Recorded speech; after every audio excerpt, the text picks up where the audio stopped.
냉전이 한창이던 1950년대 후반, 미국과 소련의 치열한 우주 경쟁 과정에서 최초로 지구를 떠나 우주로 나간 생명체는 한 마리의 떠돌이 강아지였습니다.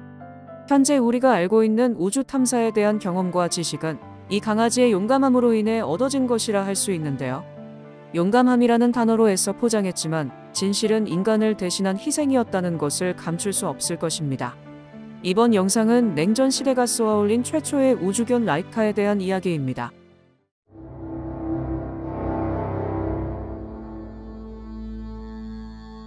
(1957년 10월 4일) 인류의 역사에 큰 획이 그어집니다. 소련이 인류 최초의 인공위성 스푸트니크 1호를 성공적으로 발사한 것입니다. 전 세계의 이목이 주목된 이 사건은 최고의 과학기술과 군사력을 자랑하던 패권국 미국의 자존심에 크나큰 스크래치를 남기게 됩니다. 실로 대단한 성공에 고무된 소련은 기회를 놓치지 않고 미국을 향한 두 번째 항방을 준비합니다. 바로 인간을 우주로 보내는 것을 말이죠. 하지만 무작정 인간을 우주로 보내기엔 우주에 대한 정보와 그에 따른 기술적 성과가 뒷받침되어 있지 않은 상황이었습니다. 우선 우주 공간이 생명체에 어떤 영향을 미치는지에 대한 연구가 필요했고, 이를 위해 인간을 대신하여 연구를 수행할 생명체가 전제되어야 했습니다. 우주 진입을 위해서는 치명적인 방사능과 살을 태우는 고온, 무중력 상태, 거친 진동 등의 악조건을 견딜 수 있어야 했는데, 이러한 악조건에 사람을 대신할 생명체로 개를 선정하게 됩니다. 개가 다루기 쉽고 인내심이 많아 우주 비행에 적합하다는 판단 때문이었습니다. 나아가 순종이나 가정에서 기른 애완견보다는 길거리를 떠도는 잡종견이 거친 환경에서의 생존 확률이 높을 것이라 판단했습니다. 이런 떠돌이 개들 중에서도 암컷을 주로 훈련시켰는데요. 앉아서 볼일을 보기에 수컷보다 더 좁은 공간에서도 지낼 수 있기 때문이었습니다. 소련의 과학자들이 모스크바 시내에서 데려온 라이카 역시 그런 케이스였습니다. 참고로 라이카는 우리말로 치면 바둑이쯤 된다고 합니다. 라이카는 알비나 무슈카로 불리는 다른 개들과 함께 우주견으로서 혹독한 훈련을 받았습니다. 중력 가속도 훈련을 비롯하여 캡슐 안에서 음식을 먹는 훈련, 좁은 공간에서 오래 견디는 훈련, 앉은 자세로 소변을 보고 균형을 잡는 훈련 등을 시켰습니다. 그리고 위성의 작은 크기에 적응시키기 위해 20일에 걸쳐 점점 더 작은 우리에 가두기도 했습니다. 비좁은 감금 생활로 인해 배뇨와 배변이 멈추고 심리적 불안을 느끼던 강아지들에게 약물은 전혀 도움이 되지 않았고 반복된 훈련만이 효과를 볼 수 있었습니다. 다른 두 마리의 개들을 제치고 우주견이 될 수 있었던 것은 라이카가 매우 영리했고 연구원들을 잘 따랐으며 침착하고 온순했기 때문이었다고 합니다. 라이카는 위성 발사 9일 전에 우주견으로 선정되었으며 발사 3일 전부터 위성에서 대기를 해야 했습니다. 차가운 금속 우주선에 갇힌 라이카에게 사람들이 해준 것은 부스를 통해 더운 바람을 불어주는 것뿐이었습니다. 1957년 11월 3일 카자흐스탄의 바이코누르 우주기지에서 소련의 스푸트니크 2호는 라이카를 싣고 우주로 떠나게 됩니다.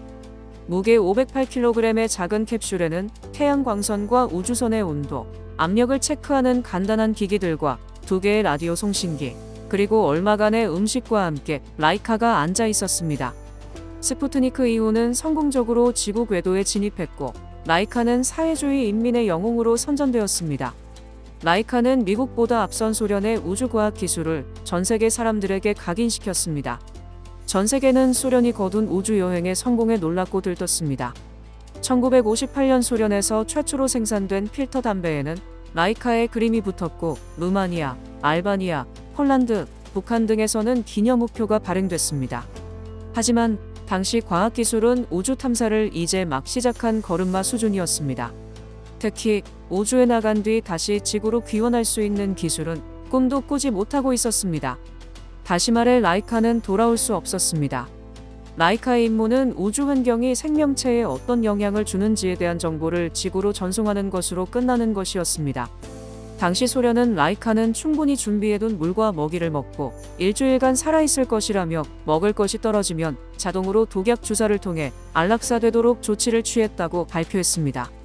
그리고 발사 6일 후 라이카가 산소 부족으로 숨졌다고 발표합니다. 이후 스푸트니크 2호는 발사 5달 후인 1958년 4월 14일 바베이도스 상공에서 지구 대기권에 진입하면서 라이카의 시신과 함께 공중 분해됩니다. 하지만 손바닥으로 하늘을 가릴 수는 없는 것일까요? 지난 2002년 10월 미국 휴스턴에서 열린 국제우주항공회의에서 스푸트니크 이후 계획에 참여한 소련의 과학자 디미트리 말러엔코가 양심 고백을 하게 되는데요. 드미트리는 라이카에 부착되어 있던 센서 자료를 공개하며 라이카가 발사 후 불과 수시간 만에 죽었다고 밝힙니다. 라이카가 탄 스푸트니크 이후는 노즈콘이 제대로 분리되지 않아 온도 제어 시스템이 제대로 작동하지 않았고 외부에 손상이 생겨 내부 온도가 40도까지 증가하여 더위로 인한 스트레스로 인해 심장 박동수가 3배 이상 치솟았으며 약 7시간 뒤에는 생명 신호를 보내지 않았다고 증언했습니다. 분명히 소련 과학자들은 볼셰비키 혁명 40주년을 기념하기 위해 제 시간에 스푸트니크 2호를 발사해야 한다는 강한 정치적 압력 때문에 생명 유지 시스템을 완성할 시간이 부족했을 것입니다. 이 사실이 알려지자 전 세계 많은 사람들은 안타까움을 나타냈고 라이카를 기리는 추모곡이 만들어지기도 했습니다.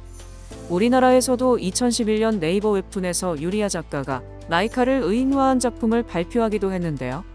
러시아 모스크바에선 반세기가 넘게 걸렸지만 라이카를 기리기 위한 기념비가 설치됩니다.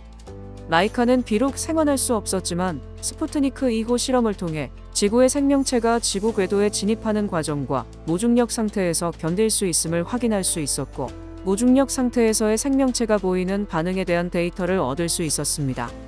라이카의 죽음과 이를 통해 얻어진 연구 자료들은 이후 1961년 유리 가가린이 인류 최초로 우주 공간에 나가고 1969년 달 탐사가 이루어지는 모든 과정의 밑바탕이 됐습니다. 라이카의 실험 과정은 우주 공간에서 생물체의 생존 여부와 적응 가능성이란 중대한 과정이었으며 라이카가 무중력 상태에서 5시간을 견디는 데 성공했기 때문에 유인 우주선 계획도 세워질 수 있게 되었습니다.